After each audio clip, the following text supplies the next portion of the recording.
child should be safe no matter where they are, and every parent and carer should have confidence in the systems that care for their children.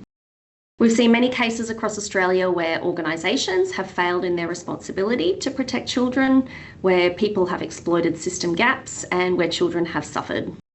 The impacts are devastating. They can be lifelong, and they can reach deep into communities in profoundly sad ways. As our children spend more and more time in organisational settings, we need to have the strongest safeguards in place that protect them from harm.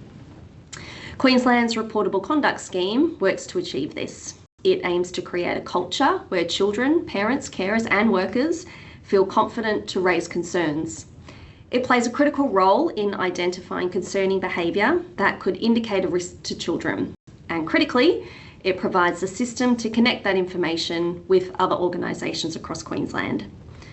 The scheme strengthens Queensland's child safeguarding system by requiring reporting entities to assess and manage risk, conduct fair and thorough investigations, and maintain transparent oversight of matters that affect children's safety. Hello and welcome to this presentation about the Reportable Conduct Scheme, which is part of Queensland's new Child Safe Organisation system. My name is Kirstine O'Donnell and I am with the Child Safe Organisations team here at the Queensland Family and Child Commission, and I will be providing you with an overview of the scheme to help you understand and meet your obligations. This recording is around an hour in length and it complements our guidelines for implementing the Reportable Conduct Scheme, which you can find on our website at www.qfcc.qld.gov.au. I will start by acknowledging the traditional custodians of the lands upon which we're all meeting today. I am on the lands of the Yagara and the Turrbal peoples here in Meanjin in Brisbane, and I pay my respects to their elders past, present and emerging. I also want to recognise the role that First Nations communities, organisations and peoples play in safeguarding children. This presentation will discuss child abuse and sexual abuse, and this may be confronting for some people. If at any time today you need to stop the presentation, please do so. And if you feel that you need further support, we've listed some support services on the screen here. Please refer to them at any time during the presentation. So the Reportable Conduct Scheme is one part of Queensland's Child Safe Organisations Act. The new law works to protect children from harm when they interact with organisations and to promote the safety, wellbeing and best interest of children. As we work through the information today, I encourage you to continually reflect on the Act's purpose and ensure the actions you take directly respond to its aim. This graphic represents the Child Safe Organisation system, which is established under the Act. It includes the Child Safe Standards on the left and the Reportable Conduct Scheme on the right. These two elements work together to protect children from harm. The standards are about prevention. They work to create environments that prevent harm from happening. But if harm does occur, the Reportable Conduct Scheme is about response. It requires organisations to report and investigate allegations of child abuse or misconduct by their staff and volunteers. And importantly, the outcomes of an investigation should highlight the improvements needed within an organisation to strengthen their safeguards. And these improvements would be enacted through the standards. So the system is very much cyclical and integrated. The Act also establishes a mechanism to share information with regulators, police and blue card services and other organisations, which strengthens how we can identify and manage risk to children. Before I go into the details of the Reportable Conduct Scheme, I will revisit the Child Safe Standards, and I encourage you to view our information and guidance about the standards on our website. As I said a moment ago, the standards aim to create organisational environments that prioritise the safety of children to protect them from harm. Organisations that need to have a reportable conduct scheme are required to have clear systems in place to prevent reportable conduct from happening in the first place, and the Child Safe Standards enable this to happen. So here are the Child Safe Standards. They look at how the safety of children is prioritised in an organisation's culture, governance, policies and practices. And when implementing and complying with the standards, organisations must provide an environment that promotes and upholds the right to cultural safety for Aboriginal and Torres Strait Islander children. This is known as the universal principle in the Act, and it applies to all of the standards. So the standards look at, for example, how an organisation's vision and decision making prioritises children's safety, how an organisation recruits people and ensures they are both eligible and suitable to work or volunteer with children. The standards look at how an organisation trains and develops its workforce so people can identify risks to children and address them. The standards apply to reporting processes. So are they known by everyone who interacts with the business? That includes workers, parents, carers, and children themselves. And do people feel confident in those reporting processes? The standards also apply to an organisation's policies and practices. So are they up to date? Do they appropriately address risk? And do they enable a way to identify risk? You can learn more about the standards in our guidance online. There's plenty of information for you to learn more about the standards and how they work in practice. So moving to the reportable conduct scheme. The scheme requires organisations to investigate reports of abuse or harm towards a child by a worker, and it requires organisations to take all concerns seriously and respond appropriately. The scheme plays a critical role in identifying concerning behaviour that could indicate a risk to children, particularly when the conduct may not reach a threshold for a police response. The scheme comes into effect on the 1st of July 2026. So who needs to comply? Well, the scheme applies to organisations termed in the Act as reporting entities. In this presentation, I will refer to them simply as organisations. A reporting entity or an organisation is one that cares for, supervises or exercises authority over children and is an organisation within a sector that's described in the Act. And these sectors are listed here on the screen. The Reportable Conduct Scheme guidelines and our website can help your organisation determine if you are in scope. Okay, so looking at what reportable conduct is. Reportable conduct refers to behaviours or actions by a worker involving abuse or neglect of children and young people that must be reported due to their serious nature. The types are shown on the screen here, and we will look at more detail in the next slide. There's two categories within reportable conduct. Firstly, a reportable allegation, which is an allegation that a worker has engaged in any of the behaviours listed here, regardless of whether the allegation has been proven. A reportable conviction, on the other hand, is where a worker has been found guilty of an offence under state or Commonwealth law that may involve reportable conduct. A reportable allegation requires the organisation to complete an investigation to establish what occurred, which determines the next steps. A reportable conviction, on the other hand, doesn't require this level of investigation. An organisation may become aware of a conviction after a person has commenced employment. The task here is for an organisation to determine how that conviction impacts the worker's suitability to work with children and to determine the steps required to manage or eliminate any risk to children. In the case of a reportable conviction, we don't expect an organisation to re-examine the event through the same kind of investigation expected of an allegation, given it's already been tested in court. But we do expect the organisation to confirm the details of the conviction through reliable sources, and that can include court records or information shared by relevant authorities, and confirm the offence meets the definition of reportable conduct. The organisation is required to report this information to us, consider the suitability of the person working with children, and manage the risk. So let's look at in detail at reportable conduct types. These examples help clarify what must be reported under the scheme, and if any of these behaviours occur or are alleged to have occurred, they need to be notified to us and investigated. So looking at the types of reportable conduct: child sexual offence, that includes sexual acts with a child under 16, grooming, we'll go into that a little bit later, indecent treatment, showing pornography or sending sexual messages. Sexual misconduct, that's inappropriate touching, sexualised comments, voyeurism, sexual jokes, kissing a child, for example.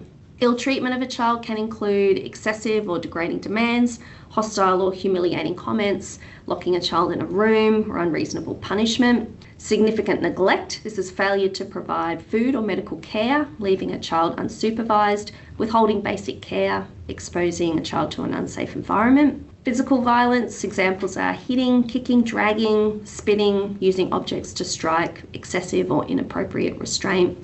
And finally, emotional or psychological harm. These examples are bullying, repeated taunts, racism, intimidation, threats to harm pets or loved ones, isolating or rejecting a child. Our In Plain Sight report looked at Queensland's system responses to child sexual abuse using the matter of a high-profile offender as a case study. It highlighted that greater awareness is needed about the signs of grooming. So grooming often looks harmless at first. It can look like someone being helpful, caring, or just really great with children. And because of this, adults around the offender often don't see any danger. They think the behaviour is positive. Grooming usually builds up slowly. It often starts with small boundary testing, and that doesn't look like abuse on its own. But over time, perpetrators create opportunities to be alone with a child, to build secrecy, or to make the child dependent on them. A perpetrator won't only groom a child, they'll also groom parents, carers, and other workers, which is why this can be tricky to spot. Our report showed that grooming works best when people ignore their early worries or explain them away. And when small concerns get brushed off as nothing, grooming can continue unnoticed. So our role here is to really pay attention when behaviour doesn't fit the job or when a person keeps pushing boundaries. Looking at neglect, it's often a pattern rather than a single incident. It can include leaving a child in unhygienic conditions, not providing appropriate supervisions for the child's level of development, or when unsafe routines become normal. Importantly, significant neglect of a child or young person does not include neglect that is as a direct result of a child's financial or carer experiencing poverty or financial hardship. We've said that behaviour needs to be reported when there is a reasonable belief. This is when an allegation or other information leads a person to form a reasonable belief that a worker has committed reportable conduct or engaged in misconduct that may involve reportable conduct. And anyone can form a reasonable belief. A reasonable belief doesn't mean we know what happened or that we're certain. It simply means that based on the information we have right now, a fair-minded person would think the conduct may have occurred. It's more than a suspicion or a rumour, but it doesn't require proof. We don't need conclusions, just credible information that would justify taking action. Importantly, the experiences of children must be believed and listened to, and we need to recognise that children can and do disclose differently or in a way that may not be explicit. So who can allegations be made about? All workers of an organisation can be subject to reports. This includes paid staff, volunteers, contractors, consultants, people engaged through labour hire, and others. A worker is defined broadly in the legislation as anyone who performs work of any kind for the organisation. You have a duty to ensure everyone you engage, including contractors, are aware of their responsibilities with regards to behaviour around children and with regards to their reporting obligations. So it's important you build this into your process through the standards. The alleged reportable conduct can happen outside the worker's place of employment or outside of their working hours, and in this case, the organisation is still required to investigate. If a worker leaves your organisation, you are required to report all allegations or convictions that happened while they worked for you. Historical conduct relates to an allegation or a conviction that occurred before the reportable conduct scheme comes into effect, which is the 1st of July 2026. Historical conduct needs to be reported and investigated under the scheme only if a new allegation or conviction relating to that conduct is reported to the organisation after the scheme comes into effect and the person is still performing work for the organisation. Historical matters don't need to be reported and investigated under the scheme if the allegation or conviction was reported to the organisation before the scheme came into effect. We do have more detailed information in our guidelines around this if it's something that you would like to learn more about. Okay, so looking at the roles and responsibilities of all parties in the scheme. The Queensland Family and Child Commission, we provide guidance, we monitor compliance, we coordinate information sharing with regulators. Organisations or reporting entities are required to establish systems, report allegations to us at the Commission, and conduct investigations into reportable conduct. The head of the organisation, known in the legislation as the head of the entity, has explicit responsibilities, and we'll speak about that more in a moment. Sector regulators work with the Commission and organisations to promote compliance, investigate where permitted, and share information. Queensland Police Service investigates criminal matters and advises organisations on steps to ensure that police investigations aren't compromised. And Blue Card Services review worker suitability and exchange information following substantiated findings. All of these parties need to work together for the scheme to successfully protect the safety of children. So the Act creates obligations for the head of an organisation in relation to reportable conduct. They're known in the legislation, as I said, as the head of entity, and I may use that term interchangeably through this presentation. The head of the entity is the person with the highest authority for running the organisation and delivering its services. So this is usually the CEO or an equivalent person. Determining who the head of your entity is depends on your structure, your legal obligations, and your governance arrangements. The head of the entity is legally responsible for ensuring the organisation complies with the Act. They can delegate functions to an appropriately qualified person, but they maintain overall responsibility for compliance and ensuring the organisation meets its obligations. The head is required under the Act to have a system in place that prevents reportable conduct by workers in the workplace, and that is enacted through the standards, as I said. They have a responsibility to ensure systems enable anyone to report concerns of reportable conduct to the head of the entity and to us at the Commission. And the systems in place also need to be able to investigate reportable allegations and convictions. Reports can be made to us through our website, and if the report is made about the head of the entity, the report must be made to the Commission. So we receive all statutory notifications. This is talking about the Commission's role. We receive all statutory notifications from reporting entities about reportable conduct scheme matters. We oversee the quality of all reporting entities' investigations. We conduct investigations where appropriate, such as when it's in the public interest or when the complaint is about the head of the entity. We play a central role in ensuring information is shared lawfully and effectively to protect children. And we can also request sector regulators to conduct an investigation. Sector regulators' role, they ensure organisations meet the standards and rules for their sector, and these will be different depending on which sector we're talking about. Sector regulators can investigate worker conduct or organisational practices using their own powers and legislation. They can request information or documents from reporting entities to support their inquiries. Regulators can direct organisations to take action, reduce risk, or meet sector requirements. They review how organisations respond to allegations to make sure child safety obligations are met. Regulators work with us at the Commission to share information lawfully and coordinate investigations. And when responsibilities overlap, regulators may align processes with other agencies to avoid duplication and ensure children remain protected. So every worker in a reporting entity has a responsibility to report concerns about reportable conduct. Organisations have a responsibility to ensure there are systems in place to enable this, and they have an obligation to ensure everyone knows about these reporting processes. If you become aware of a reportable allegation or conviction, you must report it immediately. You report it to the head of your organisation or their delegate, and importantly, reports can be made to us at the Commission at any time. This is allowed under the Act, even if you have already reported it internally. Okay, so now that we understand what the Reportable Conduct Scheme is, who it covers, and what their responsibilities are under the Act, let's have a look at how the process works in practice.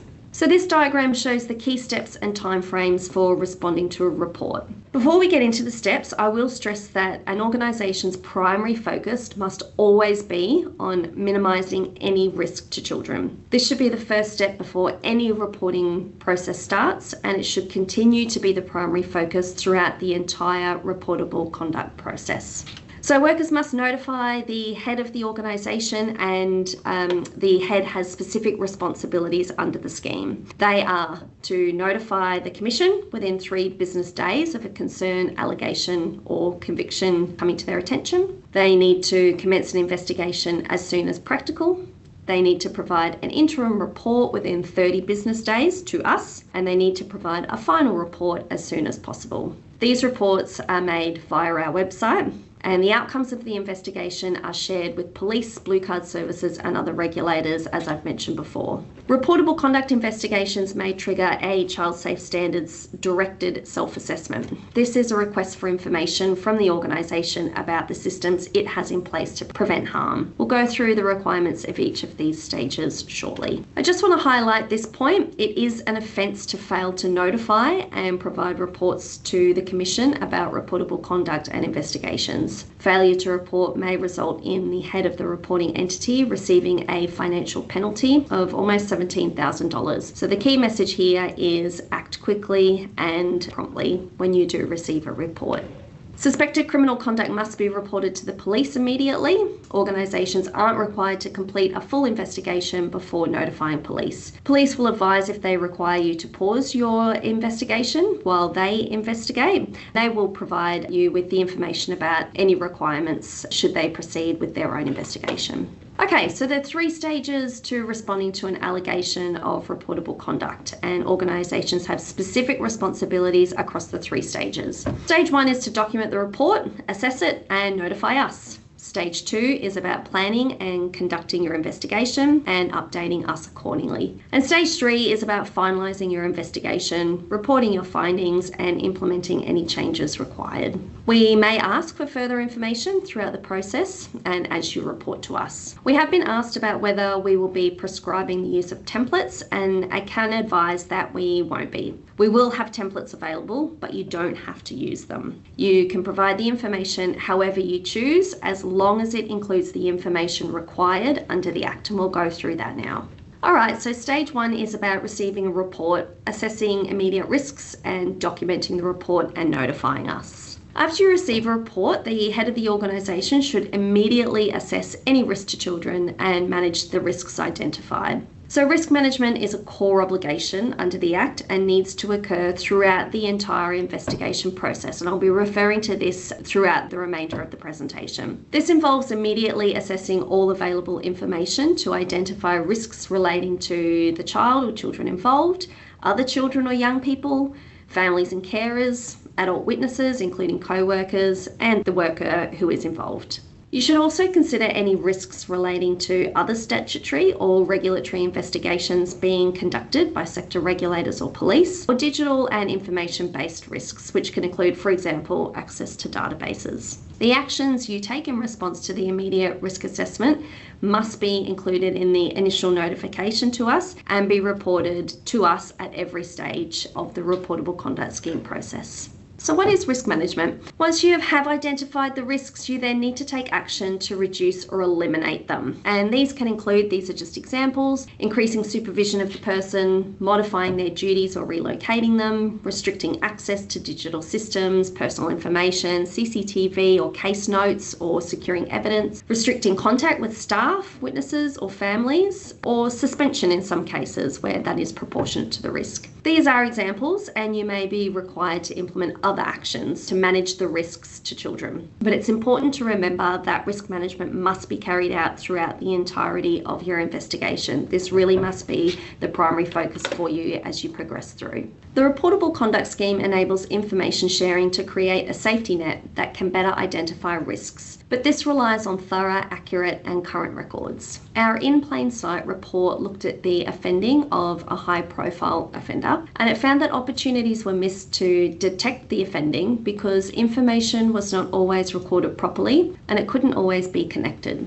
When a concern is raised, the head of the organisation must document and record the allegation and maintain good record keeping throughout the process. When an allegation or report is received, the head of the organisation will need to assess whether the matter is reportable. They should consider whether the conduct falls into one of the 6 categories of reportable conduct, whether it is more than trivial, whether you have a reasonable belief that the worker has committed reportable conduct, whether the behaviour could cause harm if repeated or left unchecked, whether a reasonable person would consider it necessary to investigate, whether there is a pattern of behaviour or cumulative conduct that collectively meets the threshold for reportable conduct, and whether there are multiple reportable allegations within the complaint. You need to document the allegation and obtain all of the details required. We will go through the details in the next slide. Records must be kept even if the behaviour later turns out not to be reportable conduct.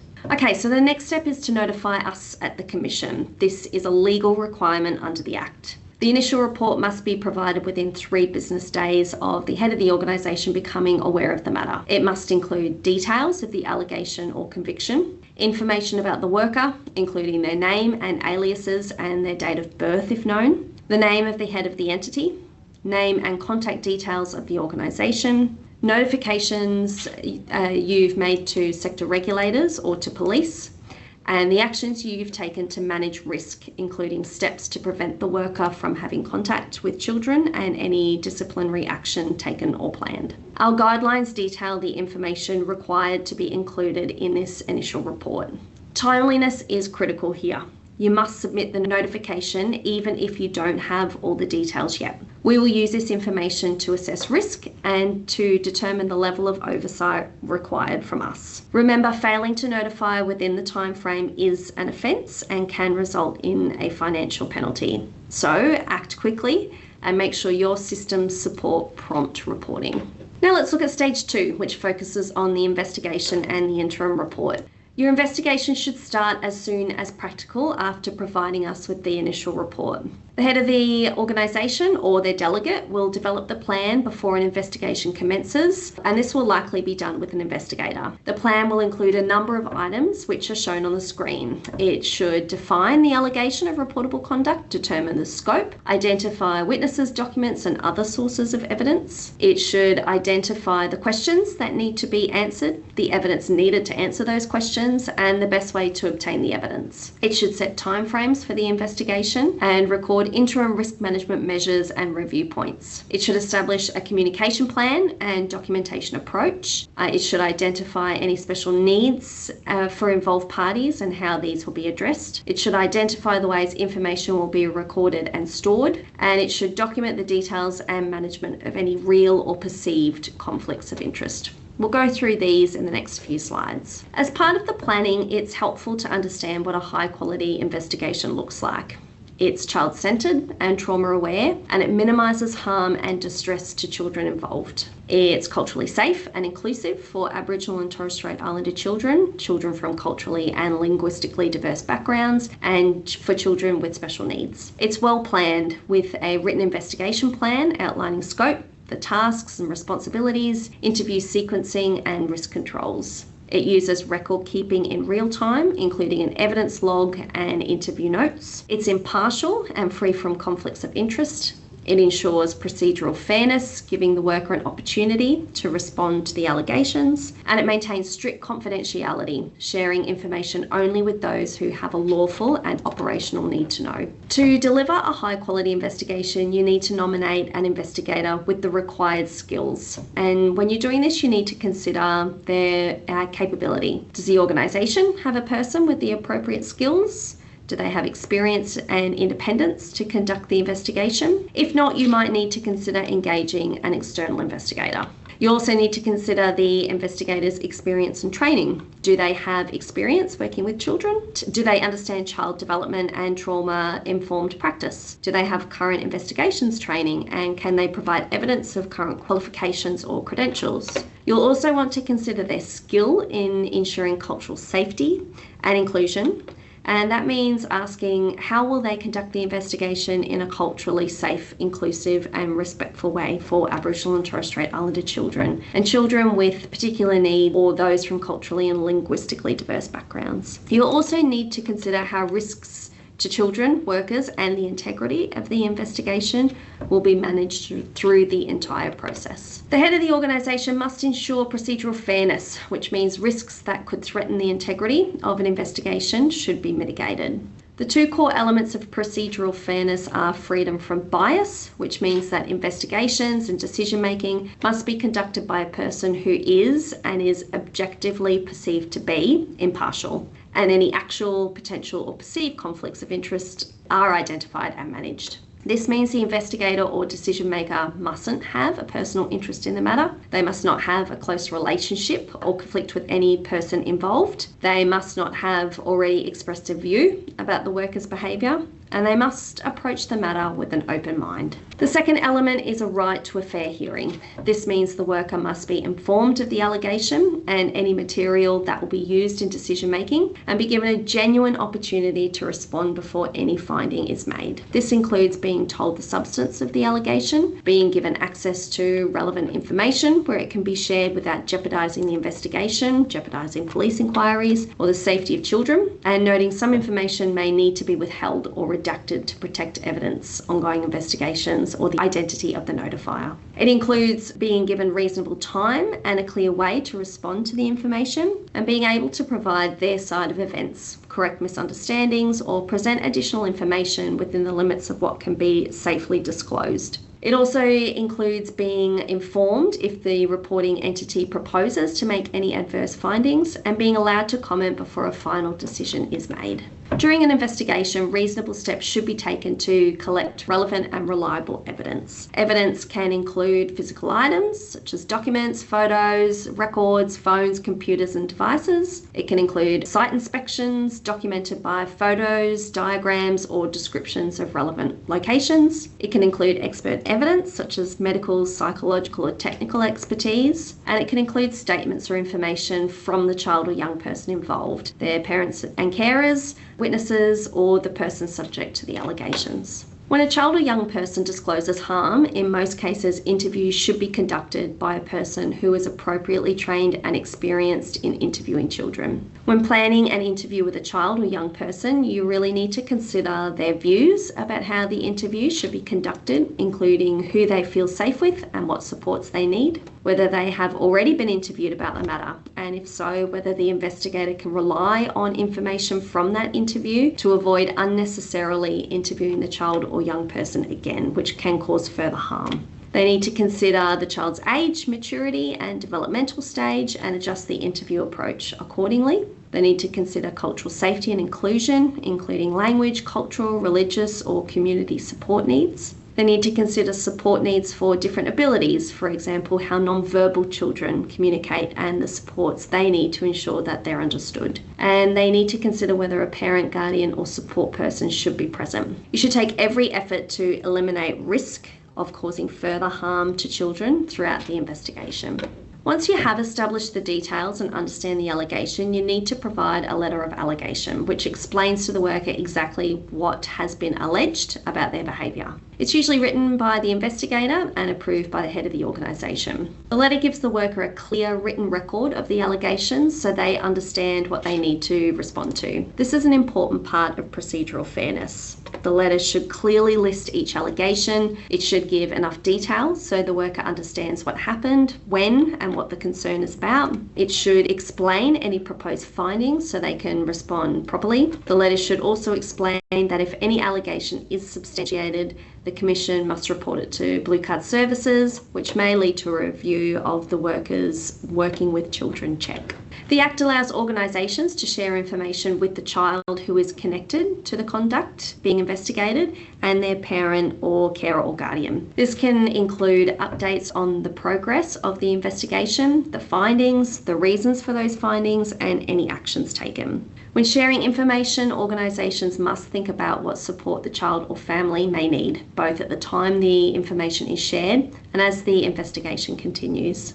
Before sharing anything, it's important to consider whether the information could put the child's safety at risk, affect the safety of others, such as the worker or an informant, or whether it will interfere with an ongoing investigation, legal process, or police inquiry.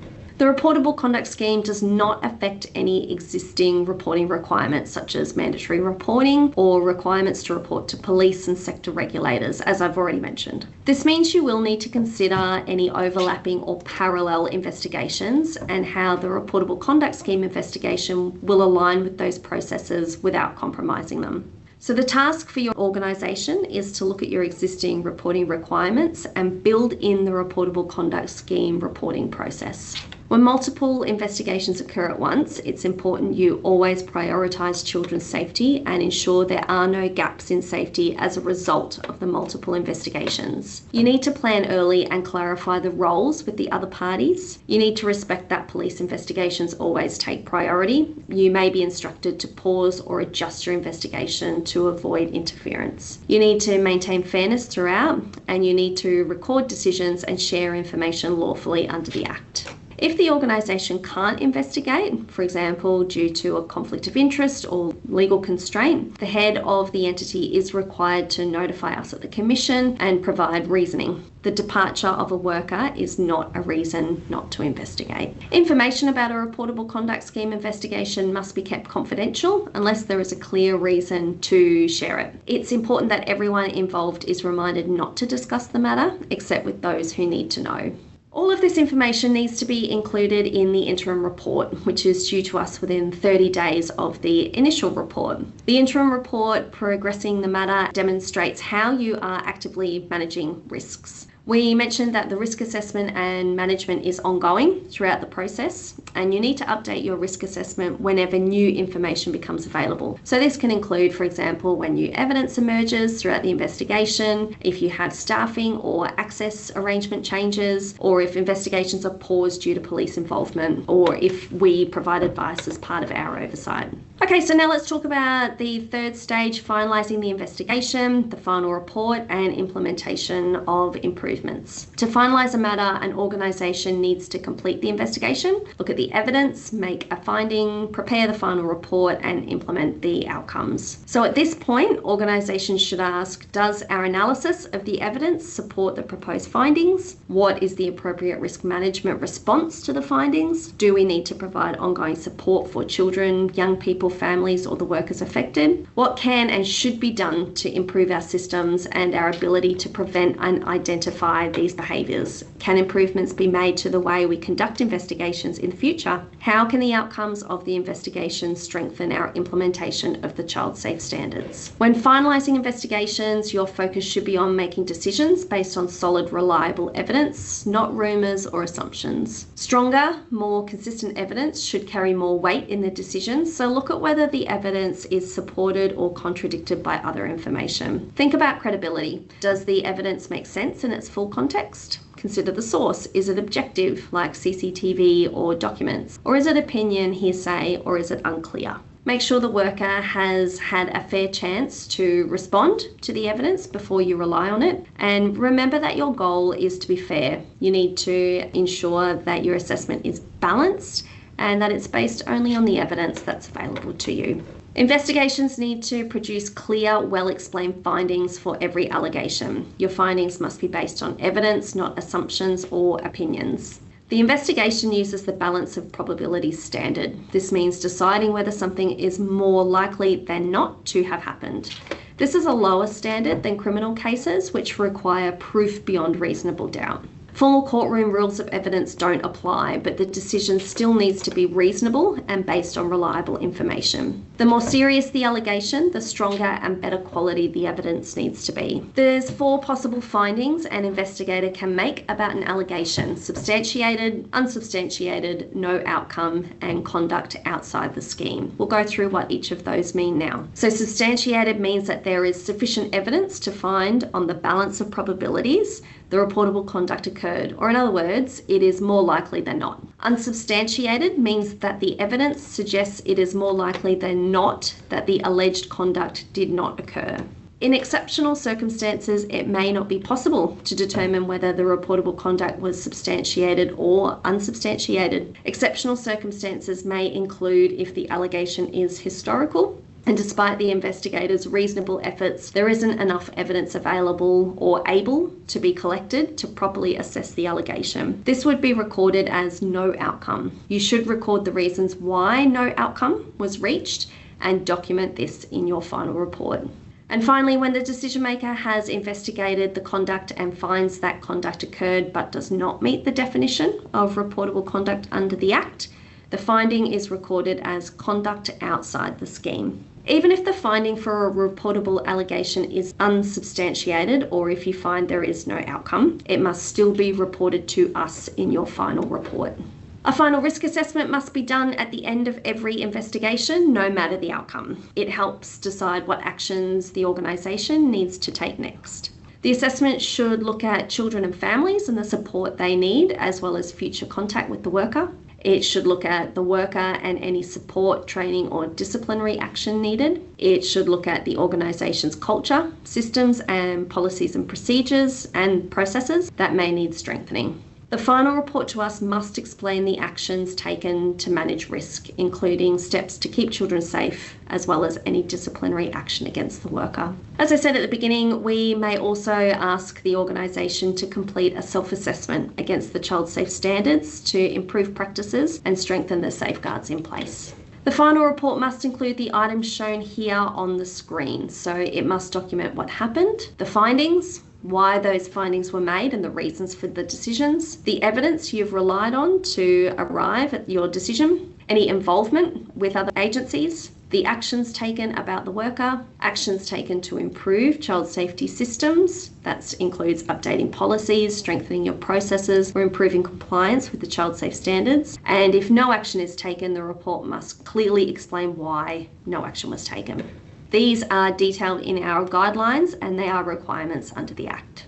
I mentioned at the start of the presentation that the standards and the reportable conduct scheme work together, and this is really about continuous improvement. This graphic here represents a cycle of continuous improvement in protecting children from harm. After every reportable conduct matter, we need to consider what contributed to the incident. So this is an opportunity to review your policies, your training, your supervision, reporting pathways, your culture, and any other factors to address the risk. The child safe standards are designed to create environments that prioritise the safety of children and reduce the risk of reportable conduct occurring. I've mentioned this. This means findings from investigations should inform how an organisation applies the standards in practice. Not having reports is not a good thing. It doesn't mean everything is perfect. It can mean issues are hidden, complaints are being avoided, or an organisation doesn't have a pro-reporting culture, which is a concern. Complaints and reports are opportunities to improve. They should be viewed as opportunities to improve. Every report helps you strengthen your systems, policies, and your practices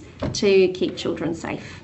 This graphic illustrates our regulatory approach. You may have seen this in some of our other presentations. We focus on support and education in the first instance and on improving child safety outcomes, not penalising organisations that are making genuine efforts to comply. This means we're here to support organisations meet their obligations. We take a proportionate risk approach and our response will always reflect the level of risk to children.